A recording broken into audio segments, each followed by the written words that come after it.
میں ایک لاڈلی ناز و نعمت میں پلی بچی تھی جس کی ہر خواہش پوری کی جاتی تھی۔ جو کچھ مانگتی حاضر ہو جاتا اور میں سکون سے آرام سے بڑی ہو رہی تھی۔ لیکن اچانک جب میں 10 سال کی تھی تو گھر میں ایک ایسا واقعہ پیش آیا جس نے سب کچھ چھین لیا۔ وہ ناز و نعمت کا جہان، وہ سب کچھ جو دل چاہتا تھا، بس یوں لگا جیسے سب میرے ہاتھ سے چھن گیا۔ میں جیسے کسی اور ہی دنیا میں پھینک دی گئی، ایسی دنیا جہاں سب کچھ کھو گیا تھا۔ گھر میں ایسا مسئلہ پیدا ہوا جس کی وجہ سے مجھے سب نے چھوڑ دیا۔ میں اکیلی رہ گئی، تنہا۔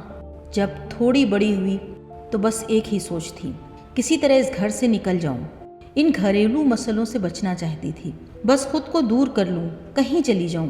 بالکل ویسے ہی جیسے اکثر لڑکیاں جب 18 سال کی ہو جاتی ہیں تو سمجھتی ہیں کہ اب وہ بہت بڑی ہو گئی ہیں، اب سب کچھ کر سکتی ہیں، گھر سے الگ ہو کر جو جی میں آئے وہ کر سکتی ہیں۔ میں بھی وہی سوچ رہی تھی۔